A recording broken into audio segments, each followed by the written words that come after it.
Buenas noches, doctor, doctor Castro.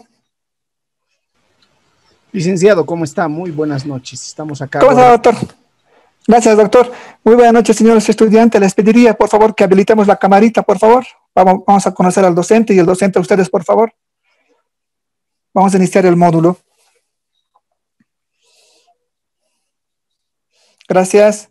Prendemos camaritas, por favor. Buenas noches.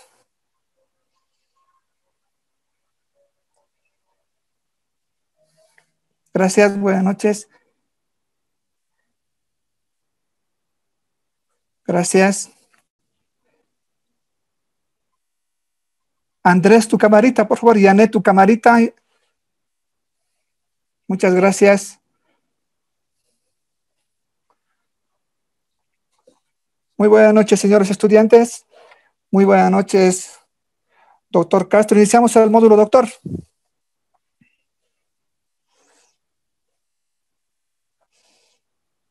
Doctor Castro, ¿me escucha? Iniciamos, doctor. Licenciado, un gusto conocerlos. Muy buenas noches nuevamente a los estimados estudiantes. A usted, licenciado, muchísimas gracias por la invitación para impartir en este módulo legislación laboral. Gracias, doctor. Voy a dar entonces la información para ya dejarlo a usted, doctor. Perfecto, licenciado. Gracias, doctor. Muy buenas noches, señores estudiantes. Hoy nos toca el módulo 3, legislación laboral. ¿Ya? Si quieren, toman apuntes, por favor, cómo se va a trabajar este módulo sobre 100 puntos. Para la primera semana, el foro 1 y 2, 10 puntos, que ya está colgado en la plataforma. Va a haber una tarea de 10 puntos. El doctor les va a informar cómo se va a trabajar. Va a haber el foro 3 y 4 la próxima semana sobre 10 puntos, serían 30 puntos en la plataforma y una evaluación final sobre 70 puntos la próxima semana. ¿Está correcto, doctor? Sí, así es, licenciado, está correcto. Muchas gracias, doctor. Bueno, les voy a presentar al doctor Iván Castro Miranda, su formación académica. Él tiene una maestría en Derecho Constitucional y Procedimientos Constitucionales en la Universidad Mayor de San Andrés. Tiene un diplomado en Educación Superior, mención gestión en competencias docentes. Tiene una licenciatura en Ciencias Jurídicas en Producción Nacional. Su experiencia laboral, lo voy a mencionar lo último, está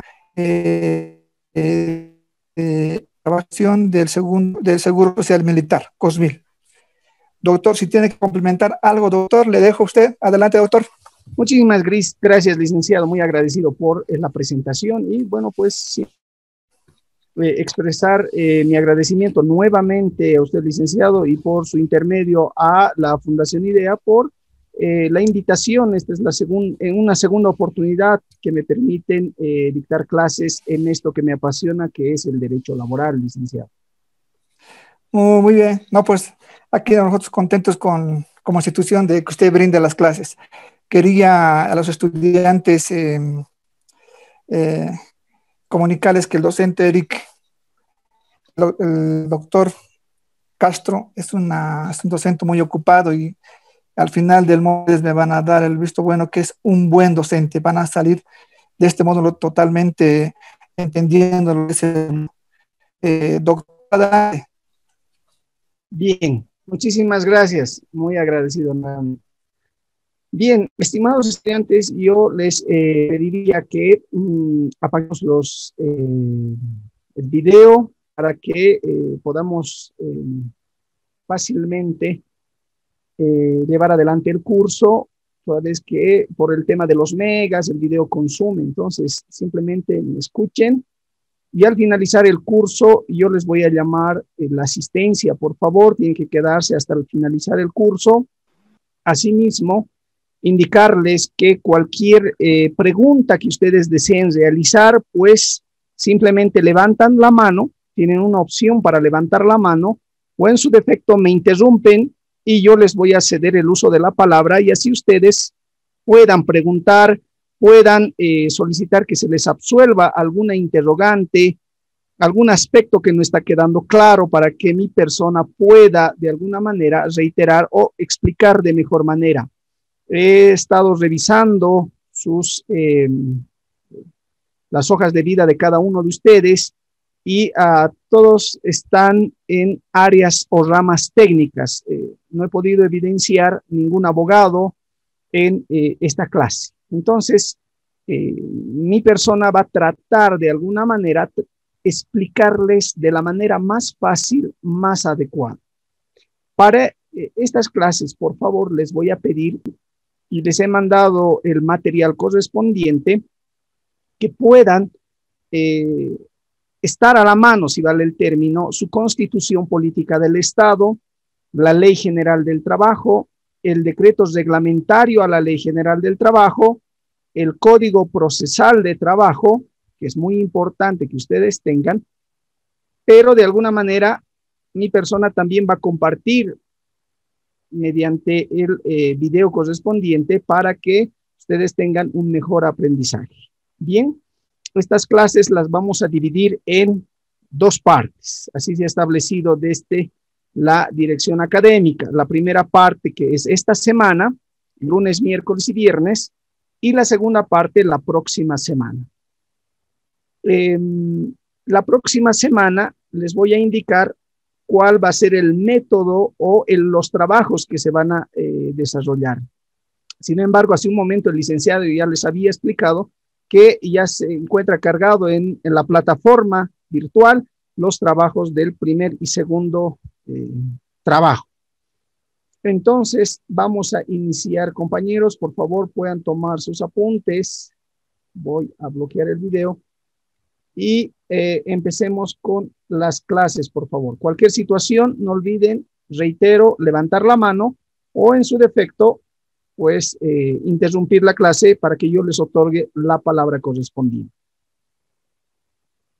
Les voy a compartir, seguramente ustedes ya están viendo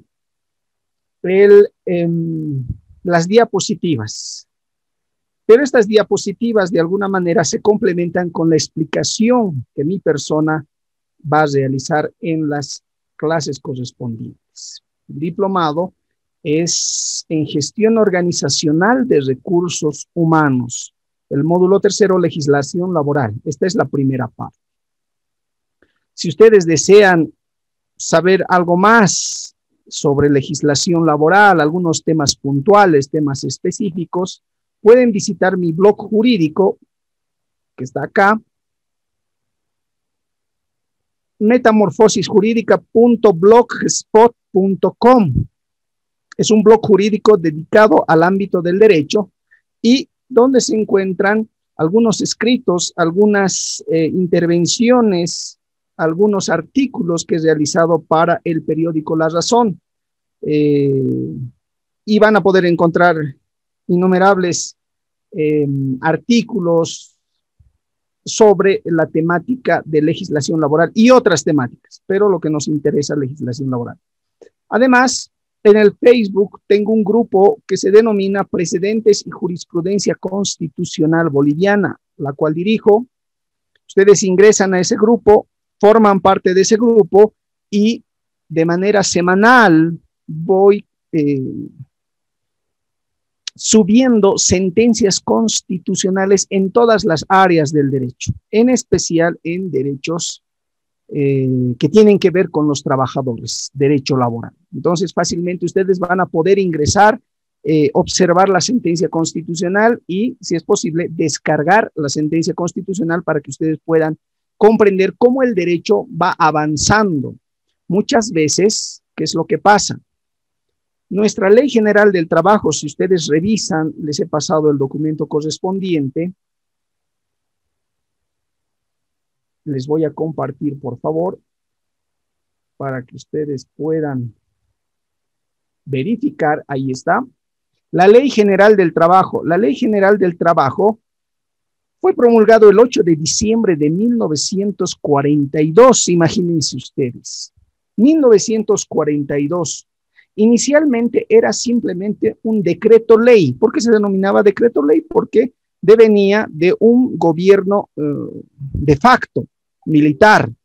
Entonces, en esa circunstancia, se emite un decreto ley el año 1939. Ustedes recordarán que en la presidencia estaba el que se suicidó, Germán Busch, ¿verdad? Que para algunos se suicidó, para otros no fue un suicidio, etc.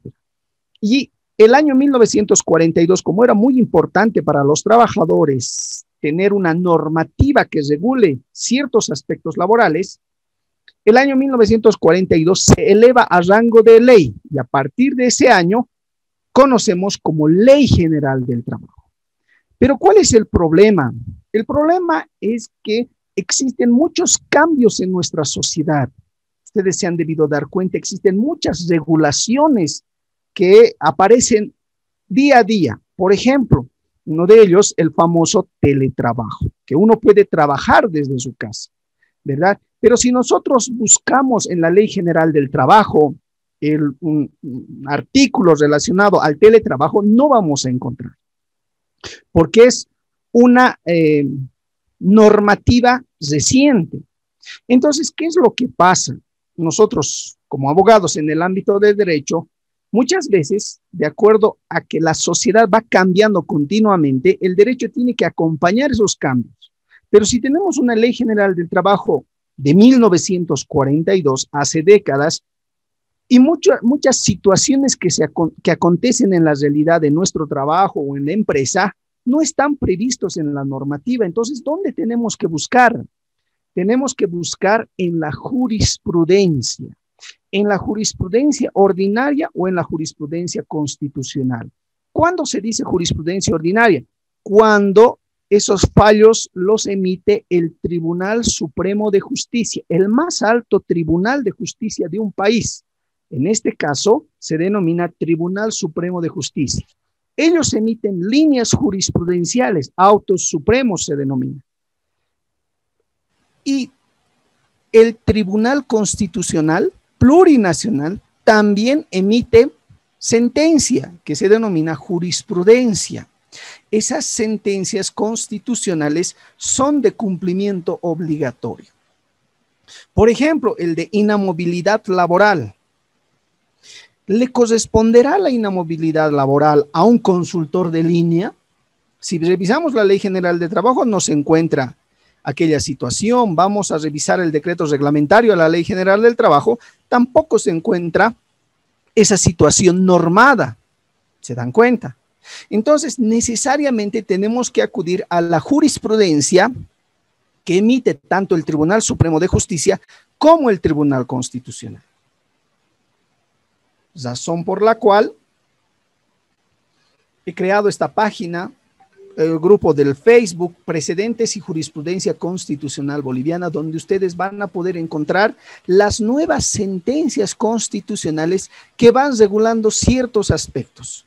Si ustedes no encuentran en la ley, no encuentran en ningún decreto supremo o no encuentran en un reglamento interno dentro de la institución, van a encontrar en la jurisprudencia que emite el Tribunal Ordinario o el Tribunal Constitucional. Entonces, cualquier situación que ustedes estén enfrentando en el ámbito laboral relacionado a los recursos humanos, fácilmente van a poder acceder a través de los precedentes y la jurisprudencia constitucional boliviana. ¿Ya? Asimismo, tengo un canal de YouTube. Este es el canal de YouTube por el cual ustedes van a poder ver videos relacionados al ámbito del derecho. Estamos tratando de realizar videos, entrevistas con personalidades, jueces, vocales en el ámbito del derecho laboral. Tengo en otras áreas, pero me voy a enfocar esta gestión a realizar esas entrevistas, pero a autoridades reconocidas sobre una temática en especial. Pero pueden visitar. Bien, con esta introducción vamos a pasar a iniciar el módulo correspondiente, esta primera parte. Como les había manifestado al inicio, la legislación laboral en Bolivia tiene normativa muy importante que debe ser analizada, debe ser estudiada por ustedes. Primero, la Constitución Política del Estado. A partir del artículo 46 de la Constitución Política del Estado, hasta el 50, hasta el 55, van a poder encontrar normativa constitucional que regula las relaciones laborales entre empleadores y trabajadores. Esto no se había visto en las anteriores constituciones, pero esta constitución del año 2009, promulgado el 7 de febrero del año 2009, prácticamente empieza a constitucionalizar, le otorga un rango muy especial a los derechos laborales. Ustedes se preguntarán y dirán, ¿pero por qué es que la Constitución, las leyes, los decretos supremos son en favor de los trabajadores y no en favor de los empleadores, o tal vez buscar un justo equilibrio entre el empleador y el trabajador? ¿Alguna vez se han preguntado por qué las normativas protegen en mayor medida a los trabajadores? Esta protección tiene una naturaleza, tiene una esencia. ¿Cuál es esa esencia? Es proteger a través de la normativa al económicamente débil de una relación laboral entre empleadores y trabajadores. Miren, el empleador tiene los medios de producción. El empleador tiene las máquinas, las computadoras, tiene un espacio donde vamos a trabajar. El empleador tiene unos, ¿cómo se llama? Unas mesas, unas sillas para las reuniones, papelería, etcétera, etcétera. Eso podemos enfocar como medios de producción. En las fábricas, ¿quién es el dueño de las maquinarias? El empleador. El trabajador, ¿qué tiene para sí? Solamente su fuerza de trabajo. Entonces va a vender al empleador su fuerza de trabajo. ¿Se dan cuenta? Entonces, si vamos a colocar en una balanza al empleador y al trabajador, ¿cuál tiene mayor peso? ¿Quién tiene los medios de producción? ¿De quién son las máquinas? De los empleadores. El trabajador solamente vende su fuerza de trabajo. Entonces, notarán ustedes que existe un desequilibrio. ¿Se dan cuenta?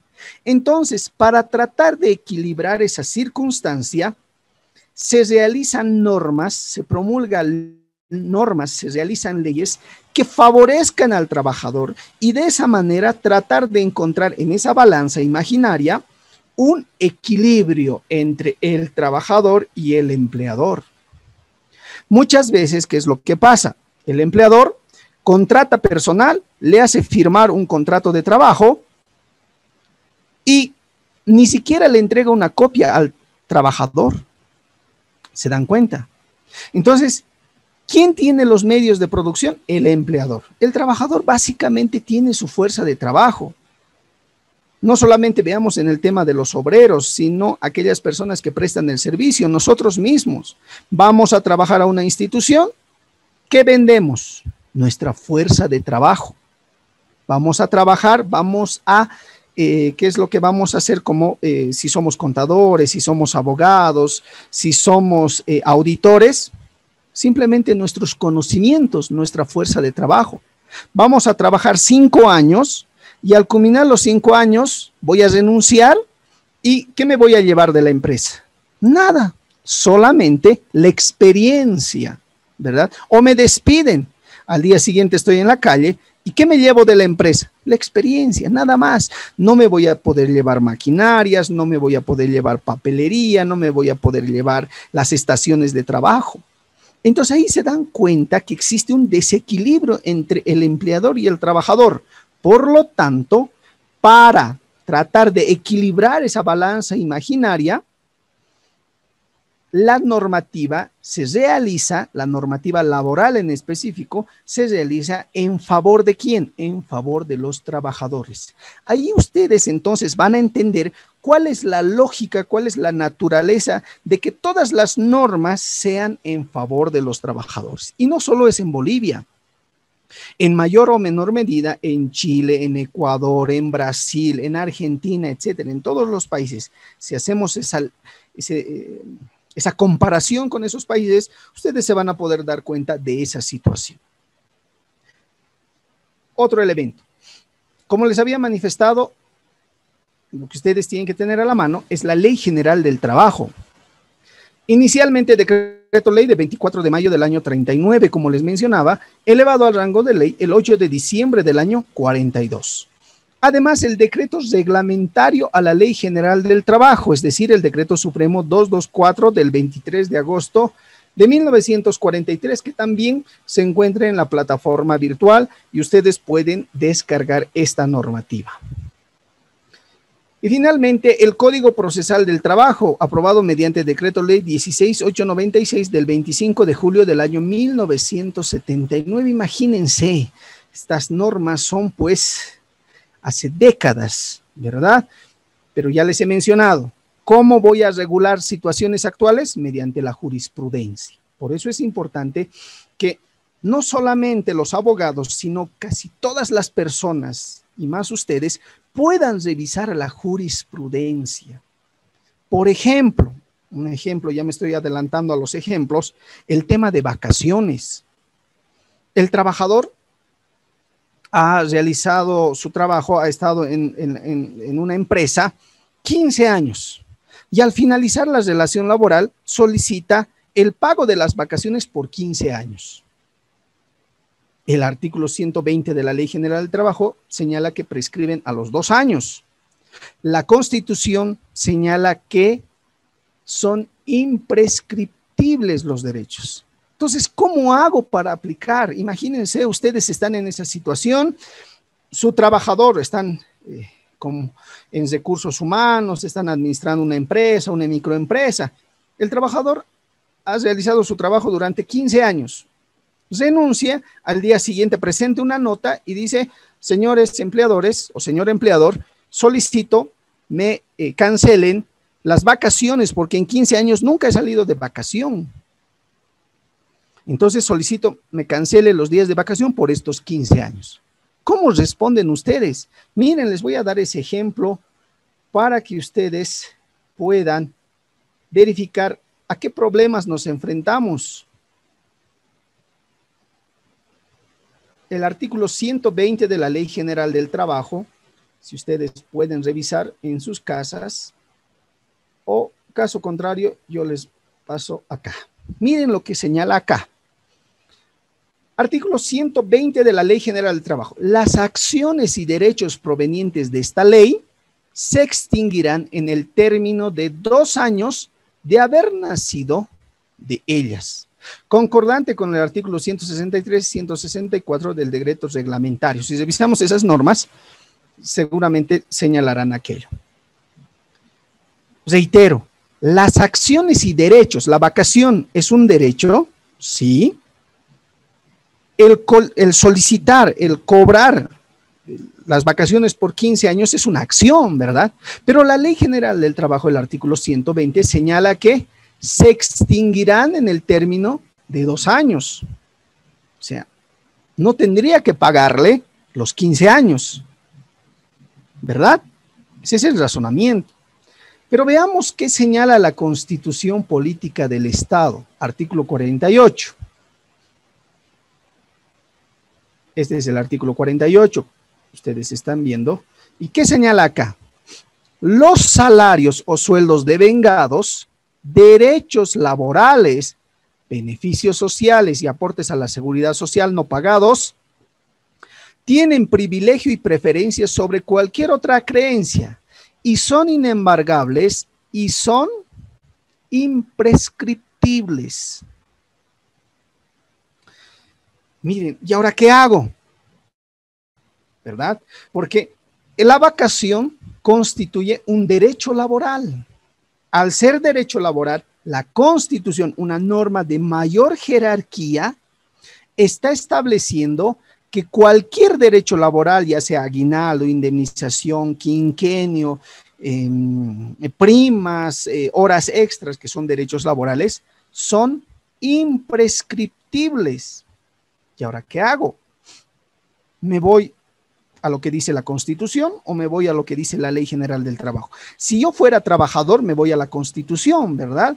Y le digo, señor, aquí la Constitución señala que son imprescriptibles, me tienen que pagar los 15 años. Pero si soy empleador, desde la visión del empleador, entonces Las acciones y derechos laborales prescriben a los 2 años conforme la Ley General del Trabajo. Y uno de ustedes dirá, pero entonces, ¿cuál aplico ante esta contradicción, una aparente contradicción en la Constitución y la Ley General del Trabajo? Pues tendría que aplicar la Constitución porque es la norma superior. Y otro dirá, pero no, tengo que aplicar la Ley General del Trabajo. ¿Por qué? Porque es una norma especial que regula situaciones especiales. La Constitución es simplemente genérico.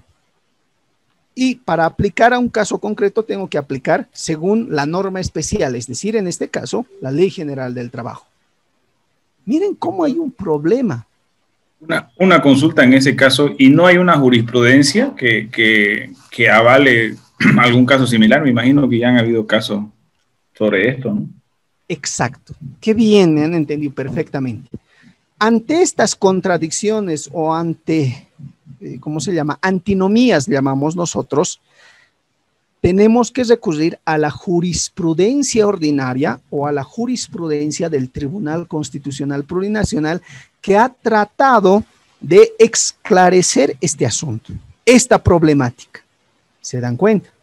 Pero más adelante vamos a ir y yo les voy a demostrar con jurisprudencia lo que acabo de mencionar respecto a las vacaciones, porque sería adelantarme mucho a la temática, pero les voy a demostrar no solamente este caso, también el preaviso, por ejemplo, que ha sido declarado inconstitucional y está en una sentencia constitucional.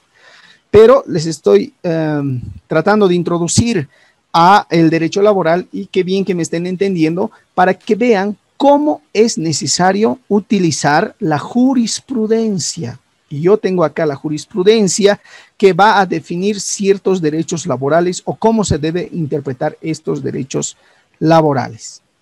Perfecto. Además, necesito que puedan descargar, o yo voy a subir a la plataforma el Decreto Supremo 28.699.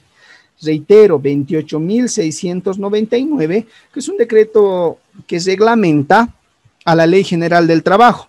Y este decreto 28.699 ha sido promulgado el 1 de mayo del año 2006.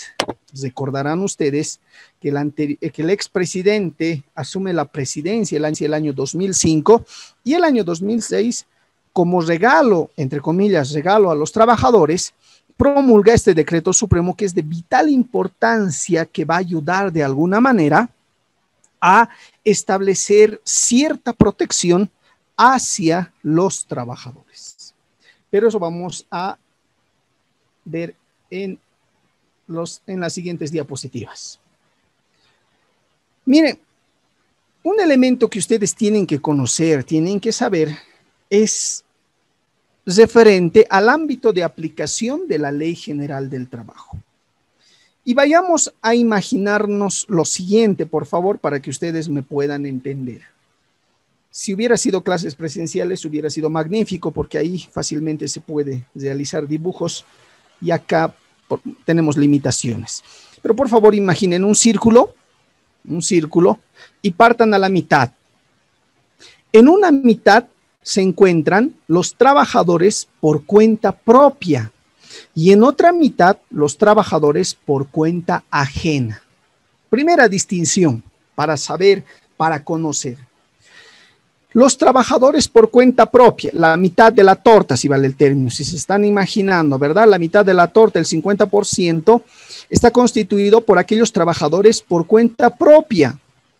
Y no hay que redundar sobre este tema, ¿verdad? Una persona que realiza sillas, va a vender a algún mercado, recibe, compra materia prima, convierte la materia prima, hace más sillas, etcétera, ¿verdad? Eso es cíclico.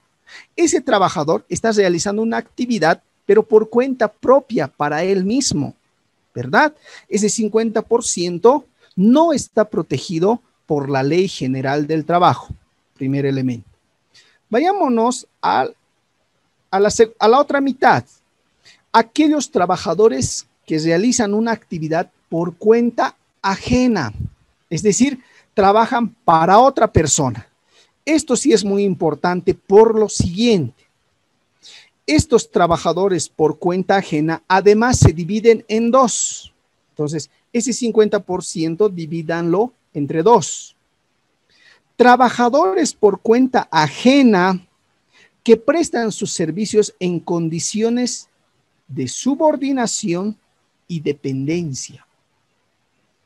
Recuerden, ahorita vamos a explicar bien. Y el otro porcentaje que se encuentra en este porcentaje aquellos trabajadores por cuenta ajena, pero que trabajan en condiciones autónomas. Vayamos aclarando el asunto. Vayámonos a este 50% de trabajadores por cuenta ajena, les decía, ¿verdad? Pero esos trabajadores por cuenta ajena, divídanlo además en dos. Trabajadores por cuenta ajena que prestan sus servicios en condiciones autónomas y trabajadores por cuenta ajena que prestan sus servicios en condiciones de subordinación y dependencia. Por favor, les pediría que apaguen sus micrófonos para que se pueda entender y no haya interferencia, por favor.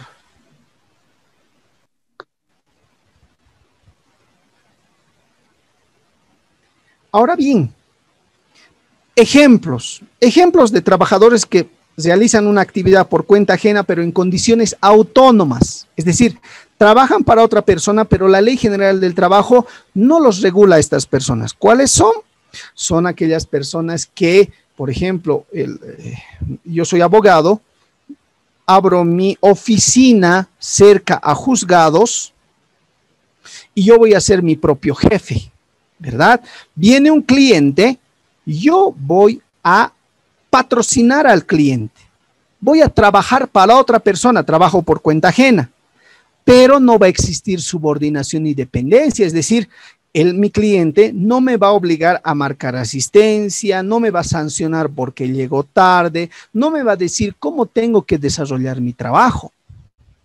Lo mismo pasa con los contadores, ¿verdad? Que abren su oficina, los auditores que abren su oficina, tienen clientes, sí, trabajan para una tercera persona, pero esa tercera persona no les va a obligar a marcar asistencia, no les va a obligar no les va a sancionar, mejor dicho, porque no han asistido un día o 2 días al trabajo, etcétera.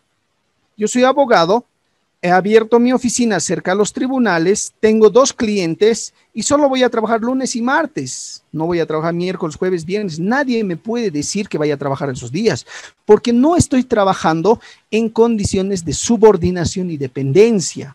¿Se dan cuenta? Entonces, no le podría exigir, no le podría demandar pago de beneficios sociales a mi cliente. ¿Se dan cuenta? Yo voy a hacer un trabajo, sí. ¿Me va a pagar por ese trabajo? Sí. ¿Pero voy a estar a la orden de mi cliente? No, el cliente se ajusta a mis tiempos. ¿Se dan cuenta? Pero la otra parte que tiene que ver con aquellos trabajadores que realizan o que trabajan por cuenta ajena para otra persona, pero que prestan sus servicios en condiciones de subordinación y dependencia. Yo cierro mi oficina, me voy a trabajar a una institución, en la institución me pagan un sueldo, sí. ¿Trabajo para una tercera persona? Sí. ¿Tengo una relación de dependencia y subordinación? O sea, ¿tengo que hacer caso a las instrucciones del empleador? Sí. Entonces, estos 3 requisitos son muy importantes para saber si existe o no existe relación laboral. Y si existe, entonces la Ley General del Trabajo me ampara. Y si no existe, no me ampara la Ley General del Trabajo. Veamos. Estos 3 requisitos se encuentran en el Decreto Supremo 23570 del 26 de julio del año 93. Se promulgó este Decreto Supremo por el cual establece esas características, aquí está mal, hay que arreglar, características de la relación laboral. Primero, relación de dependencia y subordinación. Segundo, prestación de trabajo por cuenta ajena. Y tercero, percepción de remuneración o salario en cualquiera de sus formas. Si ustedes desean saber si esta persona que voy a contratar está dentro de la Ley General del Trabajo y por tanto le corresponde beneficios sociales o derechos laborales, mil disculpas. Ahora sí. Tengo que ver estos 3 requisitos. Supónganse que voy a contratar una persona para que me lo haga una obra. Entonces verificaré. ¿Esa persona, ese trabajador, va a percibir una remuneración o salario y yo le voy a pagar? Sí, primer requisito que se cumple. Segundo, ¿esa persona está trabajando para él, para ella o para él, o está trabajando para mí? Si vale el ejemplo. Está trabajando para mí, para una tercera persona. Entonces, segundo requisito que se cumple. ¿Existirá relación de subordinación y dependencia? No, porque no va a venir a trabajar a mi empresa, no va a marcar tarjeta, no le voy a sancionar por alguna situación, no le puedo otorgar algún memorándum de llamada de atención. Él me tiene que entregar simplemente un producto que yo estoy solicitando. Por ejemplo, mi empresa necesita que se cree una página web donde pueda ofrecer mis productos, ¿verdad? Entonces voy a buscar en el mercado alguna persona que realice páginas web, ¿verdad? ¿Esa persona va a trabajar por cuenta ajena? Sí. ¿Yo le voy a pagar porque me lo diseñe, me lo haga una página web? Sí. ¿Pero esa persona conmigo tendrá relación de subordinación y dependencia? No. No va a venir cada día a marcar tarjeta, no le voy a dar memorándums, la relación es diferente.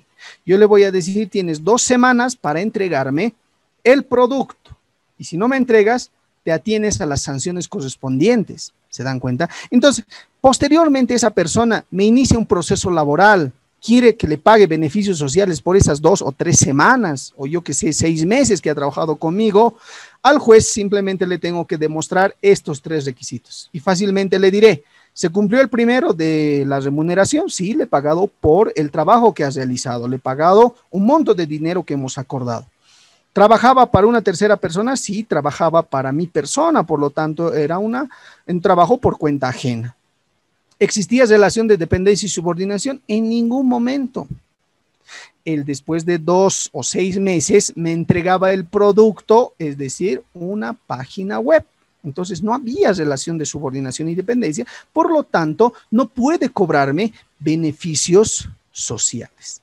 Eso es un aspecto fundamental que ustedes deben comprender. Ahora bien, este decreto supremo es del año 1993. Y les mencionaba hace un momento el decreto supremo 28.699. Acá está. El decreto supremo 28.699 del 1 de mayo del año 2006. ¿Qué señala? 2006. Señala el artículo 2, relación laboral. De conformidad al artículo 1 de la Ley General del Trabajo, que determina de modo general los derechos y obligaciones emergentes del trabajo asalariado, constituyen características esenciales. ¿Qué significa esencial? Si nos vamos a escudriñar el término esencial, que si falta uno de ellos, ya no es pues esencial. ¿Se dan cuenta? De la relación laboral a la relación de dependencia y subordinación del trabajador respecto al empleador. Prestación de trabajo por cuenta ajena, percepción de remuneración o salario en cualquiera de sus formas y manifestaciones. Entonces, miren ustedes, desde el año 2006, este artículo 2, de alguna manera, copia, ese es el término, va a copiar lo que establece el decreto supremo, que acá les comparto, volvemos, 23.570. Entonces, para saber básicamente si existe relación laboral empleador-trabajador, tienen que estar enmarcados dentro de estos 3 requisitos para que la Ley General del Trabajo pueda otorgar cierta protección. Ahora bien, alguno de ustedes se preguntará, pero entonces, por ejemplo, en el ámbito público, yo trabajo para el Ministerio de Gobierno, por ejemplo. El ministerio es una institución pública, pero todos sabemos que en una institución pública no está protegido por la Ley General del Trabajo un trabajador. Y eso es así, y eso es evidente. Miren cómo van achicando el ámbito de aplicación de la Ley General del Trabajo, porque efectivamente, dentro de esa torta que habíamos ido dividiendo, surge un elemento fundamental. Y para ello, vamos a remitirnos al decreto reglamentario a la Ley General del Trabajo,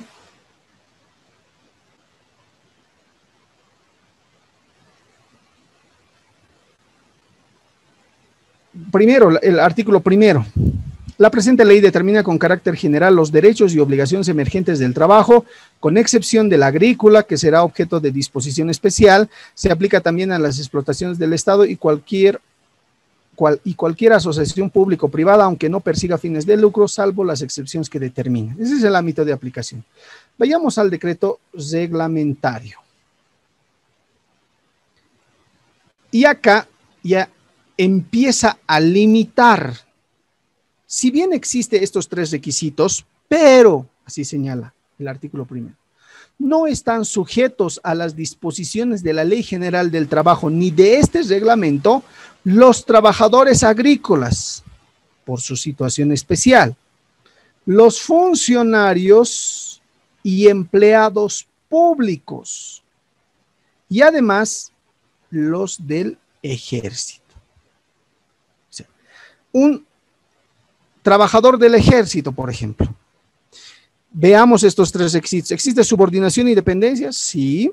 ¿Existe remuneración? Sí. ¿Existe trabajo por cuenta ajena? Sí, se cumplen los tres requisitos, pero por la misma Ley General del Trabajo, por su mismo decreto reglamentario, no están sujetos al ámbito de aplicación de la Ley General del Trabajo. Entonces, un funcionario militar difícilmente me va a poder cobrar beneficios sociales, porque yo, en el eventual caso de que me quiera cobrar beneficios sociales, simplemente le diré, señor, usted se está equivocando. El artículo primero del reglamento a la Ley General del Trabajo establece que los miembros del ejército quedan excluidos del ámbito de aplicación de la Ley General del Trabajo y por lo tanto no corresponde el pago de sus beneficios sociales. No necesitaré acudir a un abogado para que me establezca esta situación. Entonces, un funcionario del Ministerio de Gobierno solicita el pago de beneficios sociales. Yo simplemente le diré que el artículo 1 del reglamento a la Ley General del Trabajo establece la exclusión de los funcionarios y empleados públicos al ámbito de aplicación de la Ley General del Trabajo. Ellos tienen una reglamentación especial. Y su reglamentación especial, su ley especial es la del Estatuto del Funcionario Público, la Ley 2027.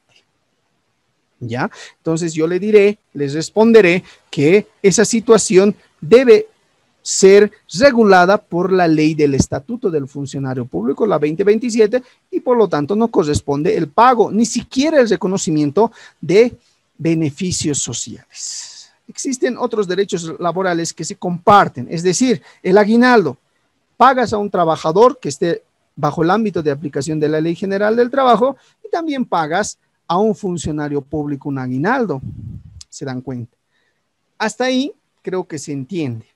Pero veamos un poquito para que ustedes puedan ver, no es la temática de estas clases, pero para que ustedes puedan investigar, puedan preguntar, tal vez tienen al asesor jurídico, a la dirección jurídica dentro de su empresa, algún amigo, en relación a la 2027 y a los funcionarios de carrera. ¿Sabían que ya no existen los funcionarios de carrera? Miren, les voy a demostrar. Esto es punto aparte, pero para que ustedes puedan verificar estas circunstancias. Esta es la Ley 2027, Ley del Estatuto del Funcionario Público, promulgado el año 99, el 27 de octubre del año 1999. Ojo, acá se debe hacer una precisión. Hasta antes del 27 de octubre, vale decir el 26, 25 y anteriores, estaban dentro de la aplicación de la Ley General del Trabajo todos los trabajadores. Funcionarios que pertenecían a algún ministerio, funcionarios que pertenecían a alguna institución pública, estaban dentro de la aplicación de la Ley General del Trabajo. O sea, se les pagaba beneficios sociales, se les reconocía ciertos derechos laborales. A partir del 27 de octubre del año 1999, pasan al Estatuto del Funcionario Público. Existe una migración. Se hace un corte laboral. Alguna vez han debido escuchar un corte laboral. Hasta acá era Ley General del Trabajo. Les voy a proceder a indemnizar todo lo que se les debe de acuerdo a la Ley General del Trabajo. Y a partir de hoy, los que quieran voluntariamente pasan a formar parte del Estatuto del Funcionario Público. Y la ley que les va a regular ya no es la Ley General del Trabajo, sino es el Estatuto del Funcionario Público. ¿Se dan cuenta? Y ahí no existe el pago de beneficios sociales. Ahora, dentro del Estatuto del Funcionario Público también existe ciertas características que regula aquello. Simplemente les voy a mencionar lo siguiente. Acá está, artículo 3, ámbito de aplicación. Estamos hablando Estatuto del Funcionario Público. El ámbito de aplicación del presente estatuto abarca a todos los servidores públicos que presten servicios en relación de dependencia con cualquier entidad del Estado, cualquier entidad, independientemente de la fuente de su remuneración. Igualmente están comprendidos en el ámbito de aplicación del presente estatuto los servidores públicos que presten servicios en entidades autónomas, autárquicas y descentralizadas.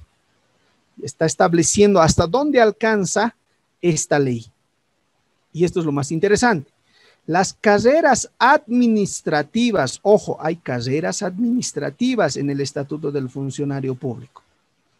Esto se ha creado para otorgarle estabilidad laboral a los funcionarios, porque existía el caso de que ingresaba un gobierno de turno y empezaba a, como se dice, masacre blanca, ¿verdad? A sacar a todos los funcionarios.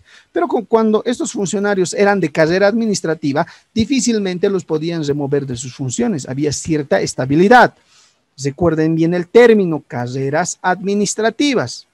En los gobiernos municipales, universidades públicas, escalafón judicial del Poder Judicial, carrera fiscal del Ministerio Público, servicio exterior y escalafón diplomático, magisterio público, servicio de salud pública y seguridad social, se regularán por su legislación especial aplicable en el marco establecido en el presente estatuto. Por ejemplo, un juez, ¿verdad?, tiene relación de dependencia con el Estado, con una entidad del Estado, sí, trabaja para el Estado. Lo que aquí decía, ¿verdad? El ámbito de aplicación del presente estatuto abarca a todos los servidores públicos que presten servicios en relación de dependencia con cualquier entidad del Estado. Y los jueces son funcionarios públicos. Pero ojo, acá señala, aquellos funcionarios del escalafón del Poder Judicial se regulan por su legislación aplicable en el marco establecido del presente estatuto. Es decir, este estatuto no le va a alcanzar a ese funcionario denominado juez, sino que tiene su propio estatuto, su propia normativa, su propio reglamento que va a regular su conducta. ¿Se dan cuenta? Entonces, miren cómo se debe leer la norma para que ustedes no ingresen en errores a momento de que conozcan alguna situación o vayan a trabajar a alguna institución, por ejemplo, del órgano judicial, ¿verdad? Además, miren acá, los servidores públicos dependientes de las Fuerzas Armadas y la Policía Nacional, los trabajadores, los militares, ¿son funcionarios públicos? Sí.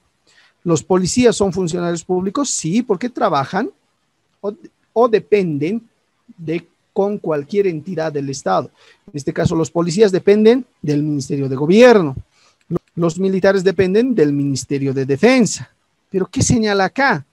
Estos servidores públicos de Fuerzas Armadas y Policía estarán solamente sujetos al capítulo 3 del título 2 y al título 5 del presente estatuto. O sea, no les alcanza la totalidad de la norma.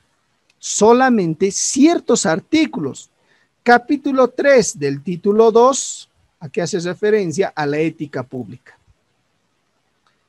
¿Dónde está?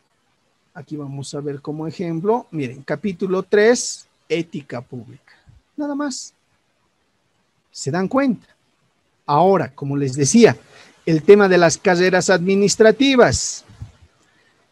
El año pasado, y no es inocentada porque se promulgó esta ley del 28 de diciembre del año 2020, ojo, año pasado, se promulgó la ley 1356, 28 de diciembre del año 2020. Esto es la ley del presupuesto general del Estado, gestión 2021, algunos conocen como la ley financiera, ¿verdad? La ley del presupuesto general del Estado. Y nos vamos a la parte pertinente. ¿Qué señala la parte pertinente?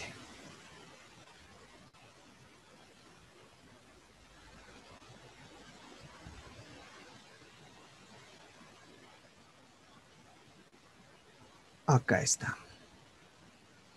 Séptima, es emergente de una disposición final de la ley. Disposición final séptima. Primero, con la finalidad de dar cumplimiento al artículo 232 de la Constitución, el órgano ejecutivo deberá emitir reglamentación específica que incorpore criterios adicionales de selección en el proceso de reclutamiento para servidoras y servidores públicos de la Administración Pública del Estado Plurinacional dentro del régimen de la Ley 2027 del 27 de octubre del año 99, Estatuto del Funcionario en el máximo de 60 días calendario. Está ordenando que en virtud al 232 de la Constitución, debe incorporar personal a las instituciones públicas, pero tomando en cuenta lo que establece la Ley 2027, es decir, forma de designación, si va a ser de libre nombramiento, personal de confianza, etcétera, etcétera. Todo lo que regula la 2027. Y esto es lo más interesante.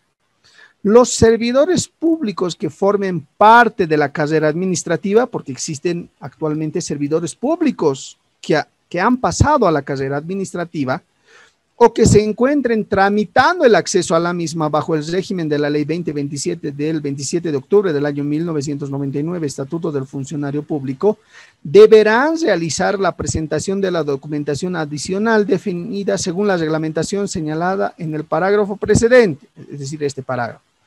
Por lo cual, su calidad de servidores públicos de carrera administrativa queda suprimida a partir de la puesta en vigencia de la presente ley.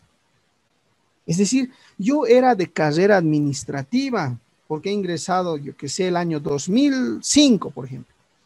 Me he esforzado, he estado en los exámenes, he dado exámenes de competencia, etcétera, etcétera, y he logrado ingresar a la carrera administrativa. Pero resulta que con una ley, el 28 de diciembre del año 2020, señalan que queda suprimida la carrera administrativa para los funcionarios públicos.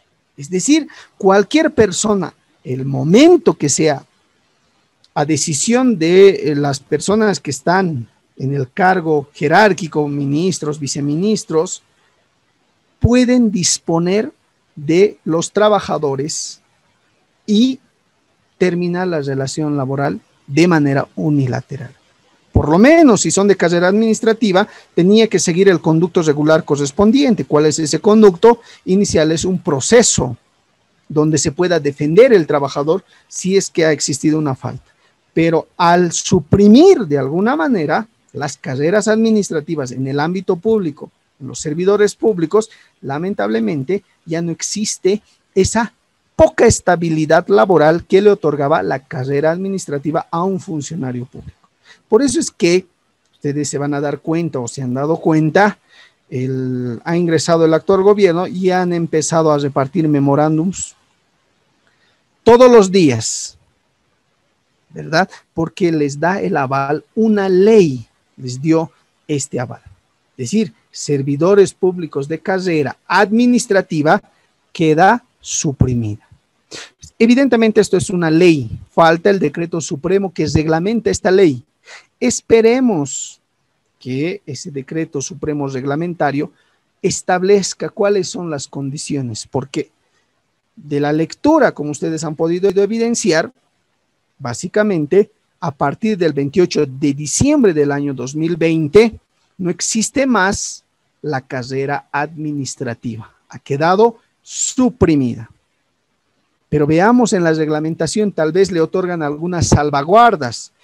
Tal vez señala que aquellos que han obtenido carrera administrativa o interpretando esta disposición séptima, aquellos que han obtenido la carrera administrativa se queden con esa carrera administrativa, pero a partir del 28 ya no exista carrera administrativa.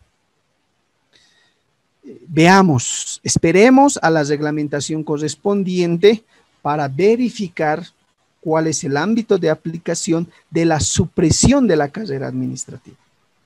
¿Y esto con qué afán?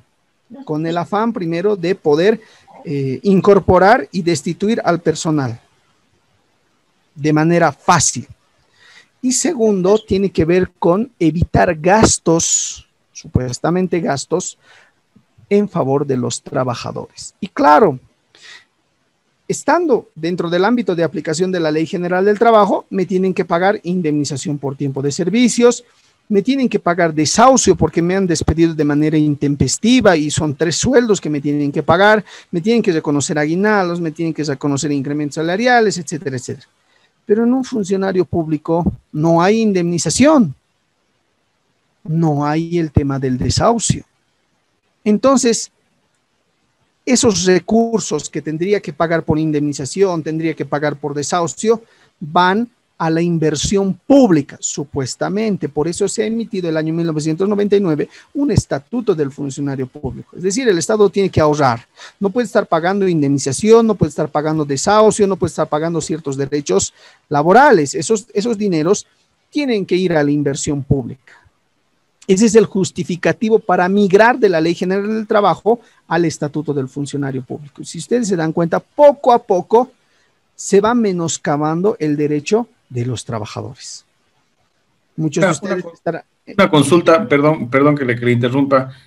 Esto también es aplicable al tema de las alcaldías, ¿no? Porque he visto que en las alcaldías hay muchos casos de que piden que sean incluidos dentro de la Ley General de Trabajo, porque justamente no tienen estos derechos y también tienen contratos a plazo fijo que les hacen año a año, ¿no? Y efectivamente, tiene toda la razón. Esto es para todas las instituciones, ya sean entidades descentralizadas, entidades autárquicas, entidades autónomas, etcétera, etcétera. Ha sido una lucha en la alcaldía, por ejemplo, más adelante vamos a ver de manera específica con la norma correspondiente, conviven 2 regímenes. Es decir, existen funcionarios que están con la 2027 con el Estatuto del Funcionario Público y existen trabajadores que están con la Ley General del Trabajo. Imagínense, es decir, en una institución, las alcaldías conviven simultáneamente 2 regímenes laborales. Estatuto del Funcionario Público y también trabajadores bajo el ámbito de aplicación de la Ley General del Trabajo. En las alcaldías existían funcionarios de carrera administrativa. Con esta norma se entendería, les digo se entendería porque falta la reglamentación correspondiente que va a empezar a dilucidar ciertos artículos de esta ley, se entendería que también queda suprimida la carrera administrativa. Y al parecer nadie se dio cuenta, por eso les decía, no es una inocentada, porque generalmente el 28 de diciembre es Día de los Inocentes y se promulgó esta ley que establece el final de la carrera administrativa. Esperemos que traten de minimizar esta situación de los funcionarios de carrera administrativa porque sería lamentable, ¿verdad? O sea, es decir,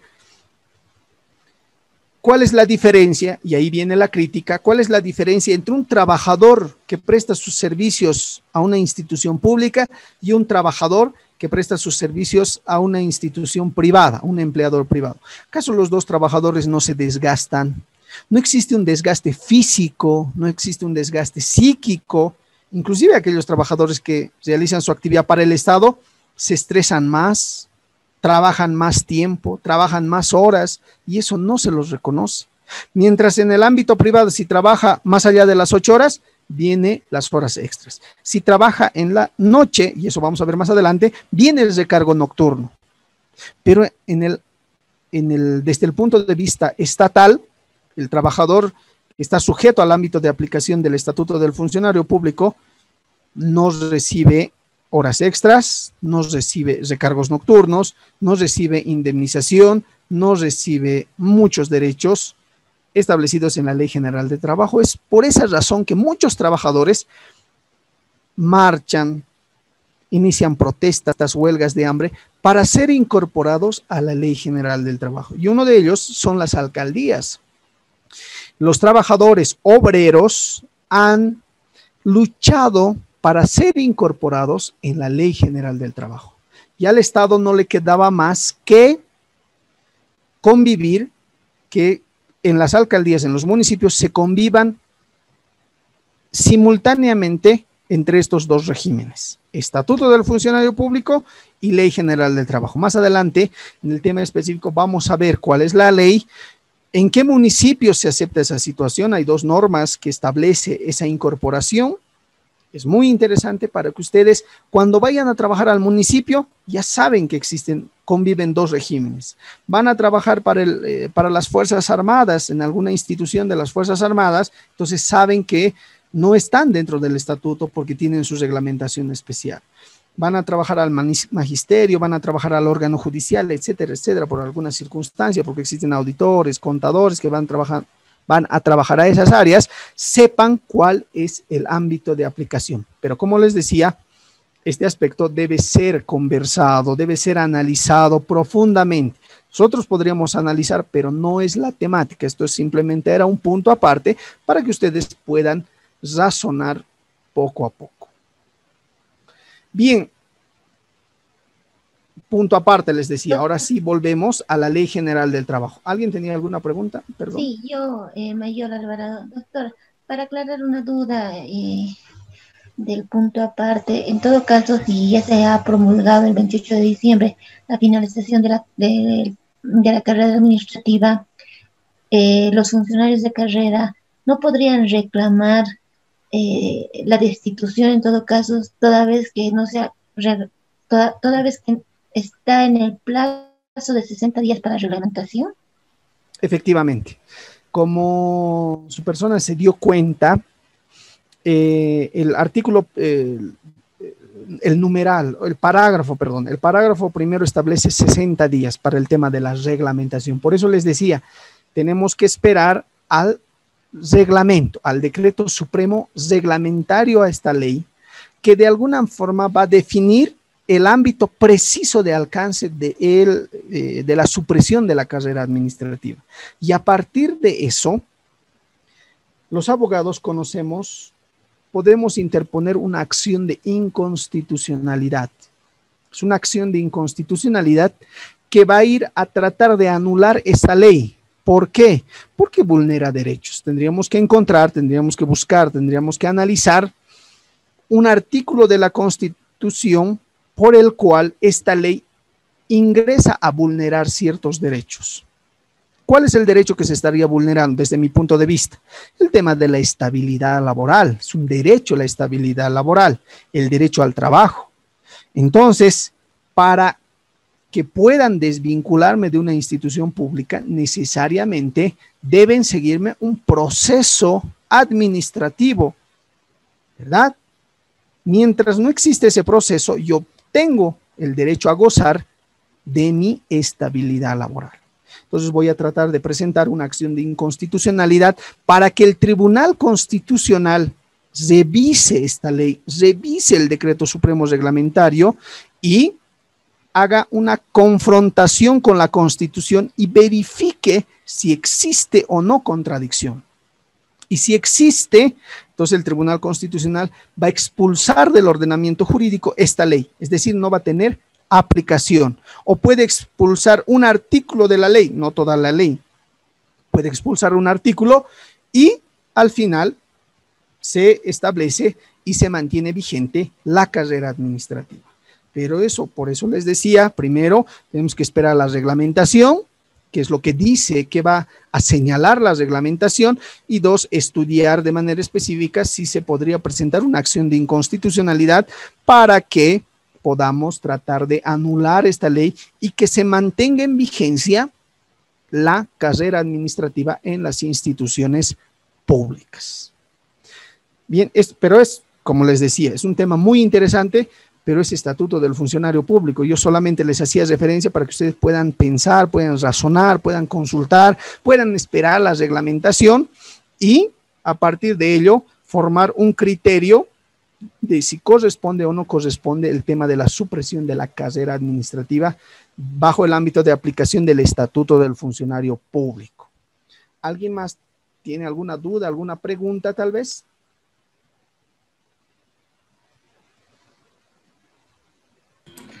Doctor, una consulta. En el tema de la jurisprudencia, no sé si más adelante lo va a tocar, pero tengo una duda. Por ejemplo, ¿se puede dar el caso de que yo estoy acá en Santa Cruz y el Ministerio de Trabajo acá en Santa Cruz, en relación a la paz, tiene diferentes criterios en ciertos aspectos, ¿no? Entonces, yo puedo tomar para un caso de Santa Cruz una jurisprudencia de La Paz que me beneficie como empleador, y en La Paz viceversa. En La Paz pueden tomar una jurisprudencia que se haya dado en Santa Cruz, o sea, justo para beneficio del empleador en La Paz. O sea, ¿se puede dar este escenario?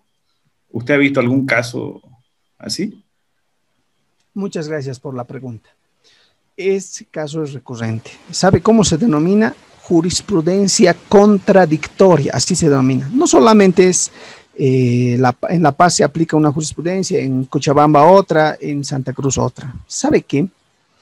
Si nos dedicáramos a analizar, pero tal vez en la segunda parte toquemos, por temas de tiempo, muchas veces no puedo tocar estos temas, pero resulta que el Tribunal Constitucional se contradice en su propia jurisprudencia. ¿En qué sentido? Y esto es lo lamentable y esto es digno de análisis. Lo he escrito y está colgado en metamorfosisjurídica.blogspot.com. ¿Qué es lo que pasa? Resulta que en La Paz, un consultor presenta su amparo constitucional porque su esposa estaba embarazada. Entonces, todos sabemos, ¿verdad?, que cuando la esposa, una dama está en situación de embarazo, le corresponde la inamovilidad laboral hasta que el niño o la niña cumpla el primer año de edad. Entonces no puede ser despedido, no puede ser desvinculado tanto la madre como el padre progenitor. Ojo, padre o madre progenitor gozan de inamovilidad laboral hasta que el niño o la niña, el menor de edad, cumpla el año. Perfecto. Pero en este caso, un consultor de línea presenta la inamovilidad. Estaba por vencer su contrato, por ejemplo, hasta el 30 de enero era su contrato, y presenta documentación donde su esposa, alega donde su esposa está en situación de embarazo. Entonces le correspondería un año de inamovilidad y presenta un amparo constitucional y se va al Tribunal Constitucional para su resolución. De acá a 5 meses, por el mes de julio, por ejemplo, ese mes, presenta en Santa Cruz, presenta otro consultor, ojo, porque ya se le iba a terminar su contrato, su esposa se embaraza y presenta la documentación a objeto de la inamovilidad funcionaria, de la inamovilidad laboral, y presenta un amparo constitucional. ¿Para qué? Para que continúen sus funciones hasta que el menor cumpla el primer año de edad. Así establece la norma. Ambos casos se van al Tribunal Constitucional. Muy bien. La misma sala, era la sala constitucional tercera, el mismo día, esto es para no creer, el mismo día emite la sentencia constitucional en el caso de La Paz, otorgándole la tutela, es decir, le da la razón al consultor y le dice, usted debe, al empleador le obliga y le dice, usted debe recontratar al consultor hasta que el niño o la niña cumpla el año de edad. Una vez que cumpla, usted lo puede desvincular sin ningún problema, pero goza de estabilidad laboral. La misma sala, en la misma fecha, en el caso de Santa Cruz, establece que no le corresponde la reincorporación, le deniega la tutela. En el caso de La Paz era consultor, en el caso de Santa Cruz también era consultor, solo que la fecha de culminación de la relación laboral era distinta. ¿Cómo es posible que para La Paz diga que sí corresponde y para Santa Cruz señale que no le corresponde? Son dos sentencias contradictorias, jurisprudencia contradictoria, pero podría entenderse si fueran de distintas salas. El Tribunal Constitucional está dividido en 4 salas. Entonces, en la sala 1 otorgan la tutela y en la sala tercera deniegan la tutela. Hasta se podría entender, porque son 2 magistrados totalmente distintos, con criterio diferente. Pero que en una misma sala existe esa contradicción, es pues como para jalarse de los cabellos. Y al final, esto genera incertidumbre, inseguridad jurídica. ¿Por qué? Porque yo estoy administrando en recursos humanos y resulta que viene un señor consultor de línea y me presenta documentación por el cual establece que le corresponde la inamovilidad. ¿Qué hago? Tengo 2 sentencias porque la ley de inamovilidad laboral, el decreto supremo número 0012 de inamovilidad laboral, no hacen referencia a este tema de los consultores. ¿Dónde está? En la jurisprudencia. Me voy a la jurisprudencia y encuentro 2 sentencias contradictorias. Entonces, ¿cómo resuelvo? En vez de que el Tribunal Constitucional, el Tribunal Ordinario, me dé luces para resolver un caso concreto, me confunde más. Porque si yo soy empleador y soy abogado del empleador, pues utilizo la sentencia ¿de dónde? De Santa Cruz, por el cual le ha negado, ¿verdad? Pero el trabajador va a utilizar ¿qué? La sentencia de La Paz, por el cual le ha concedido, porque la jurisprudencia es vinculante y es obligatoria. Todas las autoridades, instituciones, personas deben acatar lo que establece la Constitución Política del Estado y los fallos que emite el Tribunal Constitucional Plurinacional. Pero sigo en problemas. Lamentablemente esto van a escuchar recurrentemente. El Tribunal Constitucional se contradice en su propia jurisprudencia. Y al final, la inseguridad es para nosotros, porque no sabemos a ciencia cierta cuál vamos a aplicar. Y peor aún, cuando el juez, cuando el magistrado va a conocer ese asunto y cómo va a fallar. ¿Le va a dar la razón a la sentencia que ha emitido para el caso de La Paz o le va a dar la razón a la sentencia que ha emitido para el caso de Santa Cruz? De ahí hablamos de un tema económico, ¿verdad? De la administración de justicia, que se mueve solamente por aquel que tiene más dinero, etcétera, etcétera, etcétera. Pero eso ya es motivo de análisis en otra instancia. Y para resolver este caso, se necesita una modulación de una sentencia constitucional, pero esto ya es un ámbito más técnico en el ámbito del derecho. Pero lo que nos ocasiona, el problema que nos ocasiona esta jurisprudencia está ahí. Al final, mucho depende de cómo utilicemos la jurisprudencia que emite tanto el Tribunal Constitucional como el Tribunal Ordinario o el Tribunal Supremo de Justicia a través de sus autos supremos. Es muy complicado, espero que nunca les llegue estos asuntos porque al final quien tiene que definir esto es el Tribunal Constitucional. Cuando vean estas circunstancias, ustedes tienen sus direcciones jurídicas, en el caso de que estén en una institución, tienen sus direcciones jurídicas y remitan los antecedentes a la dirección jurídica para que la dirección jurídica pueda establecer los parámetros, porque al final ustedes están administrando recursos humanos y lo que menos tienen que evitar es costos sociales a la empresa, porque imagínense su destitución, esta persona puede solicitar su reincorporación y el tiempo que haya durado el proceso debe pagar la empresa. Se denomina sueldos de vengados. Eso más adelante vamos a ver, pero sueldos de vengados como si hubiese trabajado. ¿Se dan cuenta? Entonces, al final, tal vez se va a iniciar una acción de repetición en contra de ustedes, porque ustedes han recomendado que se desvincule. ante estos casos que son medio complejos de resolver, es mejor que se hagan asesorar de un abogado o, si están en una institución, remitan a la dirección jurídica, planteen el caso y que la dirección jurídica de alguna manera les otorgue los parámetros para ver este tema. Porque al final ustedes solamente están administrando recursos humanos y no son entendidos en el ámbito del derecho. Difícilmente van a poder interpretar una norma, difícilmente van a poder establecer parámetros de interpretación de las sentencias constitucionales. Y si ustedes son microempresarios, empresarios o tienen a su cargo una empresa, contratar un abogado para que les absuelva una situación como esta, o cómo deberían proceder, o cuál es la forma correcta de proceder. ¿Ya? ¿Alguien tiene alguna pregunta tal vez? Ya para finalizar este punto aparte que he considerado necesario. Imagínense, el abogado siempre tiene que estar actualizado y por ende ustedes, miren esa norma del 28 de noviembre, año pasado, así, fresquita, para que ustedes puedan conversar en sus fuentes laborales, puedan conversar con sus amigos. Siempre uno tiene algún abogado, amigo, algún familiar abogado para que les pueda orientar de mejor manera en el ámbito ya del estatuto del funcionario público.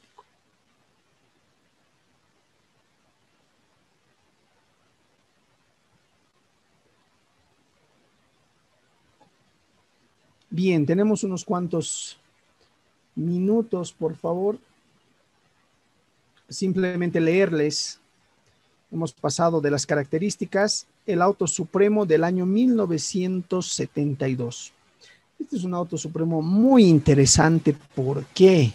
Porque el hijo le demanda beneficios sociales a su padre. Y claro, el caso es muy interesante. ¿Por qué?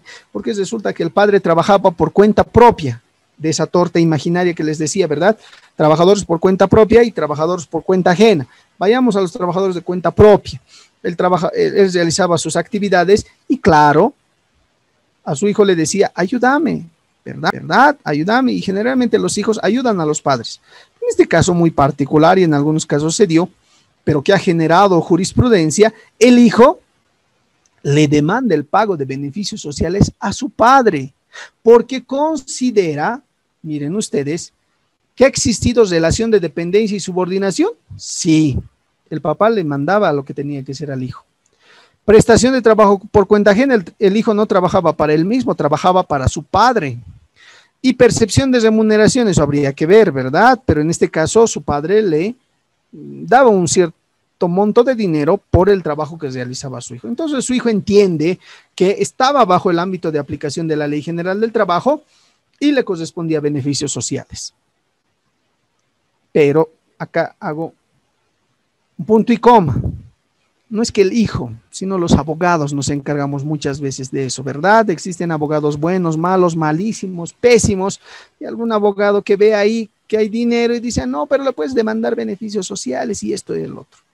Entonces, muchas veces los trabajadores son guiados por abogados que tratan de enriquecerse ilegítimamente. Pero bueno, este auto supremo, ¿qué señala? El hecho de ser el hijo, ojo, el trabajador, no excluye la posibilidad de configurar en su caso en las relaciones de trabajo un contrato laboral cuando concurren las condiciones y requisitos legales consiguientes, que en el sublite se ha demostrado, como se tiene establecido, que el actor vivía en casa de su padre, es decir, el hijo, corriendo con todos los gastos de educación y aprendizaje en las labores corrientes del tipo hogareño y de ayuda al padre. Es en consecuencia del trato de reciprocidad familiar hasta el día de su matrimonio, por lo que no tiene derecho al pago de salarios y beneficios demandados. Ojo, en primera instancia, miren, este caso es muy particular, ¿verdad? Entonces le llega, imagínense, es mi hijo y esta circunstancia y ustedes tienen que resolver. No está en la ley, como les decía, no está en ningún decreto supremo, está atípica relación laboral entre el padre y el hijo. No dice, si revisamos la Ley General del Trabajo, no dice. Entonces de eso se encarga la jurisprudencia, en este caso, un auto supremo. Miren cuán importante es el estudio de la jurisprudencia. Y dice que sea el hijo, en primera instancia está razonando el auto supremo y dice que sea el hijo no excluye la posibilidad de que exista una relación de trabajo, así sea el hijo. Y en muchas instituciones grandes los hijos trabajan, ¿verdad? El papá, los hijos trabajan, los sobrinos trabajan. Entonces puede existir relación laboral, señala. Puede existir, siempre y cuando concurran las condiciones y los requisitos legales. ¿Cuáles son las condiciones? Relación de dependencia y subordinación, prestación de trabajo por cuenta ajena, percepción de remuneración o salario, ¿verdad? Pero el magistrado, cuando emite este auto supremo, ¿qué señala? Pero cuando existe reciprocidad, en este caso, si efectivamente había relación laboral, pero el padre le otorga ayuda, le hace estudiar, o vale el término, incurre en gastos en su educación y en el aprendizaje del niño. Claro, ¿quién pagaba los cuadernos, los lápices, etcétera, etcétera? Pues era el padre. ¿Dónde vivía el hijo? En su casa del padre, en la casa del padre. Entonces existía reciprocidad familiar. Tú trabajas para mí, porque yo trabajo por cuenta propia como padre, pero también te pago tu salario, trabajas para mí, trabajas por cuenta ajena, y además existe subordinación independiente porque yo te digo cómo tienes que trabajar, en qué horarios tienes que trabajar, etcétera. Pero por reciprocidad, yo te estoy haciendo estudiar, así se dice, ¿verdad? Yo te estoy haciendo estudiar, yo te lo estoy pagando tus cuadernos, yo estoy pagando tal vez el tema de las pensiones, y además vives en mi casa y yo te alcanzo el plato de comida, yo te doy vestimenta, yo te doy una habitación para dormir, etcétera. Entonces existe reciprocidad. Y el magistrado razona en ese sentido y dice, si existe reciprocidad, no corresponde el pago de salarios y beneficios demandados. Puede ser que trabajes para mí, pretendas cobrar beneficios sociales, pero además yo te he dado una habitación para dormir, yo te lo he pagado tus estudios, he comprado tus útiles escolares, he invertido en tu educación, etcétera, etcétera. Miren cómo el magistrado razona. Por eso es que los jueces son muy importantes en nuestro país. Lamentablemente en la actualidad tenemos jueces que no valen la pena. Pero hay algunos jueces, salvando excepciones, que realmente son una eminencia. El juez tiene que razonar, no está en ninguna ley. Si aplicamos la ley de manera expresa, así como dice, de manera literal, al hijo le correspondería beneficios sociales, ¿sí o no?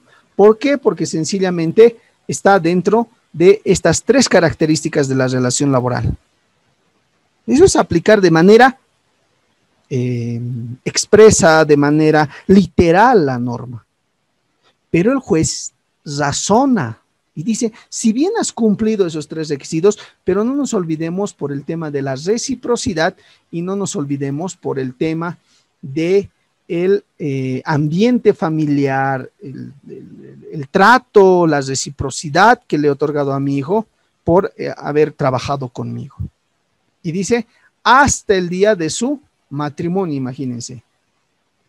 Entonces el juez dice, no te corresponde beneficios sociales porque ha habido una contraprestación, una reciprocidad en el tema de la relación laboral. Y por ende, no ha establecido el pago de beneficios sociales. El año 2011, estamos a 9 de la noche, concluimos acá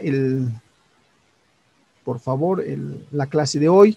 No quiero extenderme más porque entiendo que ustedes tienen otras actividades, no puedo disponer del tiempo.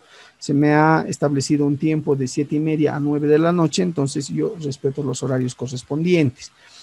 Nos encontramos, por favor, váyanle dando lectura a las diapositivas que les he remitido, a la Ley General del Trabajo, al decreto reglamentario, algunas preguntas que pudieran surgir para que podamos acá conversarlo entre ustedes. No se olviden, el día miércoles a la misma hora, el día viernes también a la misma hora, la próxima semana igual, lunes, miércoles y viernes. Vamos a tratar de abarcar lo más que se puede. El derecho laboral es amplio, como ustedes se habrán podido dar cuenta, pero vamos a tratar de abarcar para que ustedes puedan en sus trabajos poner en práctica todo lo que estamos avanzando y les sirva en su vida profesional, ¿verdad? Porque siempre tenemos familiares, amigos que están en alguna situación laboral, necesitan nuestra ayuda, necesitan nuestra colaboración para que nosotros podamos orientarle de mejor manera. Por favor, voy a llamar lista de asistencia rapidito. Me dice presente, por favor, habiliten sus micrófonos. Alvarado Solís Mayola Yari. Presente. Sí, es la que preguntó. Anagua Rodríguez Luz Melina. Presente. Perfecto. Castillo Vázquez Marco Antonio. Presente. Fini Salinas Melisa Michelle. Presente. Moscoso Monasterio Silvia Eugenia. Presente, buenas noches. Muy buenas noches. Poma Salazar Daniela. Presente. Poma Salazar, perfecto. Quiroga Suárez Claudia Mariela. Claudia Mariela, doctor, presente. Claudia Mariela, muy bien, muchas gracias. Quitón Quispe Esther, tiene un nombre muy particular. Pero buenas noches, es Licelot. Licelot, así, ¿verdad? Licelot, perfecto. Suárez Romesín Andrea Valeria. Presente. Taboada Canaza Janet.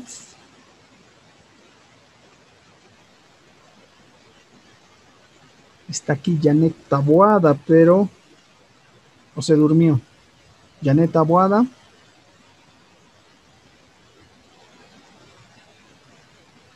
Bueno, Valdivia Leiva Jacqueline Cintia. Presente, licenciado. Villegas Guzmán Paola del Rosario. Presente, licenciado, ¿me escucha? Sí, le escucho perfectamente, gracias. Zafira Vázquez Carla. Hola, Catrín. licenciado. Presente. Buenas noches. Sí, licenciado, ¿me escucha? Sí, Buenas noches, estoy presente, solamente que otra vez la señal está fallando. Janet Taboada, perfecto, muy bien, arreglamos eso. Janet Ahora sí, Taboada. licenciado, presente, Paola Villegas. Paola Villegas, Paola del Rosario Villegas, ¿verdad? Perfecto, Sí, doctor. gracias. Zafira Vázquez Carla Catrín. Licenciado, buenas noches. Presente. Janet Aguada está presente, no tengo buena señal. Sí, ya está bien, gracias, muy amable. Zafira, Presente, licenciado, buenas noches.